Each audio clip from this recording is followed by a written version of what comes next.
ইউনিভার্সের কৃপায় আশা করি সকলে ভালো আছেন এবং সুস্থ আছেন। বশীকরণ হয় না এটাও সত্য, বশীকরণ হয় এটাও সত্য।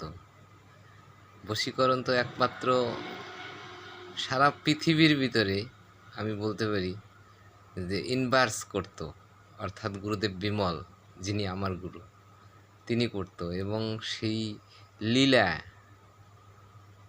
সেই লীলা তো গোপালগঞ্জের বাড়ি মুর্শিদপুর, সেই বাড়ির পুকুর, টেকেরহাট, মাদারীপুর, সেই লীলা তো আজও আছে। এবং গুরুদেব বিমল বিবাহ করেছিলেন তিনি তিনটে,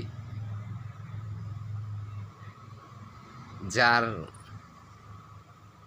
আমার প্রথম সেই গুরুমার বাড়ি নীলফামারীতেই, আর পরবর্তী আমার বাকি দুই গুরুমার বাড়ি গোপালগঞ্জ। একজনের বাড়ি কোটালীপাড়া, আরেকজনের বাড়ি কাশিয়ানী। এবং এই গুরুমার বাইরেও উনি অনেক সখী বানিয়েছিলেন সেই মন্ত্র, কিন্তু ধৈর্য সহকারে নিতে হবে। আগে তো বুঝতে হবে যে ধর্ম কোনটা আর অধর্ম কোনটা, নিয়ে প্রয়োগ করলেই তো আর কাজ হবে না।